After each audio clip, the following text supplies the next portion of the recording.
What's happening, everybody? Welcome back to T90 FC, the 90 Degrees Fightcast channel.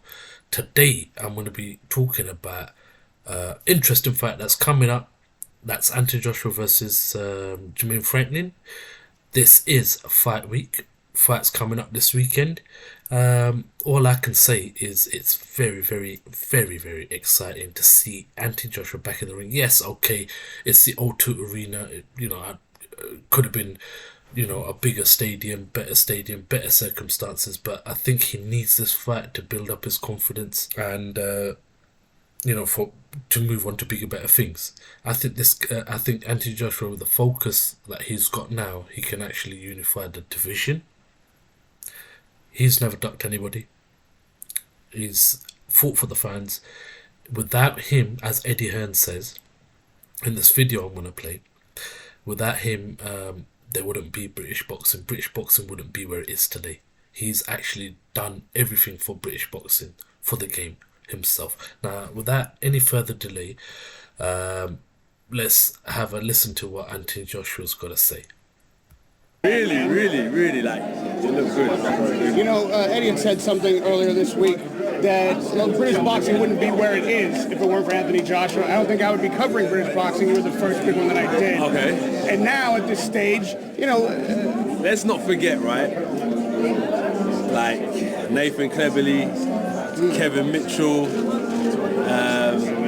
Lee Selby, who else was there again? Yeah, Carl Froch, George Groves, James DeGale. And what I'm trying to say is that I definitely helped. These are some names that he's dropped, and this guy is so humble. Yeah, he doesn't take the credit. He's dropping these names. He's letting everybody know, look, these fighters came before him. They did a lot for the sport as well. Look, Carl Froch did. George Groves, he was fantastic. But they gave me a good platform to stand on. I know after the Usyk rematch, you were disappointed in how the British fans received you, the kind of criticism that he took. I think that they've supported me a long time, and as their champion, they expect more from me. Someone who fights with that flag on my back, they expect more from me. So yeah, I let a few people down, so I deserve the stick I get as well. Are you expecting more from yourself now? I always expect high from myself. But in terms of Usyk, I was in with a really good operator. And I would definitely relish out the opportunity to fight him again. See, I think Usyk 3 should happen. I think Joshua, get these other fights out of the way. If he's going to fight Deontay Wilder, it's a dangerous fight. But if he's going to fight him, get that fight out of the way. Fight Fury, get him out of the way. Yeah, yes, that's another awkward fight. It's another difficult fight. But if he does this and he can get to Usyk again, I think he'll win the next one. Because I think he did really well in Usyk 2 fight. I think he did really well. But, obviously, at the end of the day, it's the judge's scorecard. And, he should have kept busy a bit more. His corner should have told him, you know what, you're losing. You need to step it up a gear. And he should have gone all that, gone over him like a freight train. But like I said, he's humble. He's admitted his mistakes. He's admitted his thing here. He's not doing a fury. He's not gaslighting anybody. It is what it is. He's made his mistake. He's owned up to it. Obviously, people expected him to act a little better, and he's also owned up to that. So enough respect for that. Do you feel like there's a road back to the heavyweight champion crown, not just the ones you've owned, but undisputed still? Undisputed? Yeah, is there a road to that? I'm done with all that. Undisputed is a headache. I've been chasing that for a long time. That's a whole headache, man. Yeah, is it really truly money and over belts, over undisputed that motivates you now? People were surprised to hear you say that. People, be real, innit? You make money. Yeah. I'm a prize fighter. That's the priority, man. I'll be real with you. You gotta get your coin. Young athletes. That's why I started this management business. Is to guide young athletes to be independent and to protect themselves. Because one of the main things with boxing, which I was so skeptical about, is making wrong decisions in my business ventures as an athlete. Because I can't go back. I can't be 23 again and have that youth on my side where I can go back and win all these titles. If I lose it all today, I'm done. Businessmen can go back and rebuild.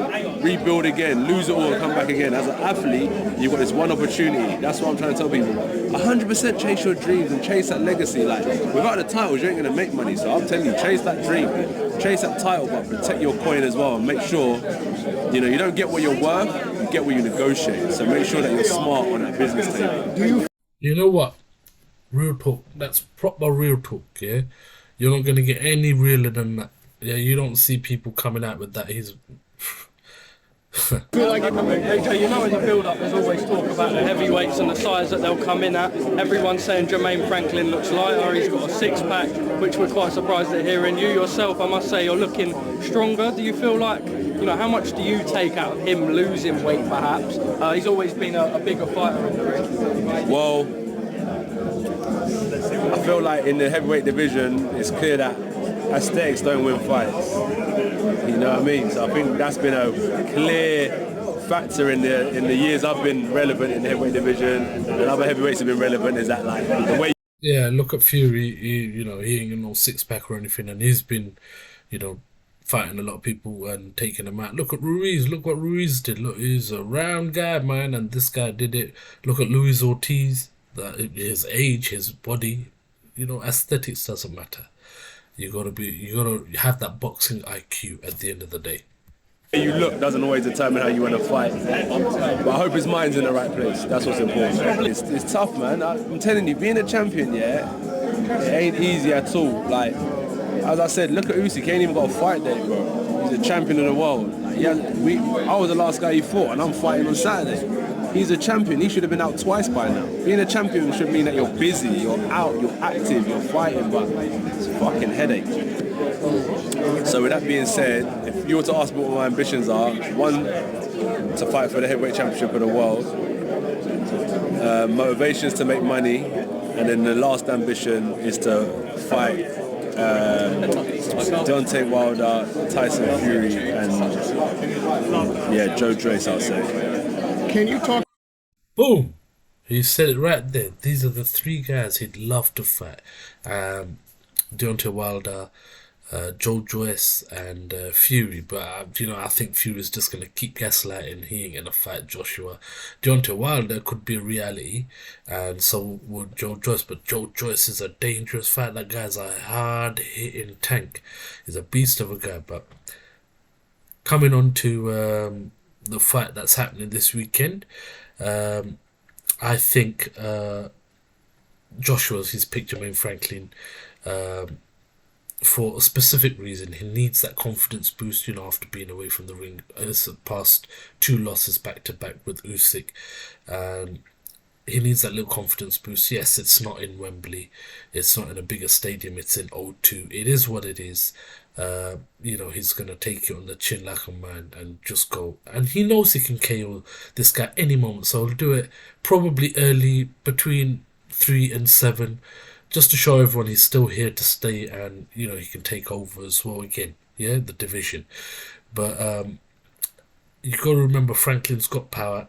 And it's got to be careful that it doesn't end up being another Ruiz job. Even though Joshua's a bigger guy and Franklin's lost that weight, he's smaller, he's lighter. He's probably going to move around a bit faster. He's got a 6-pack now. Right, last time I remember, he was like a chubby Jermaine Franklin, Andy Ruiz looking fella. And he gave Dillian White, he gave him a fight. He gave him a fight when he fought him. I reckon he's going to box on the outside for the first few rounds at least. I think he's going to come in. He's going to make a statement. You got to remember, Franklin is easy to hit. After watching his other previous fights, he's very, very easy to hit. And AJ is fast enough, and he's skilled enough to land first.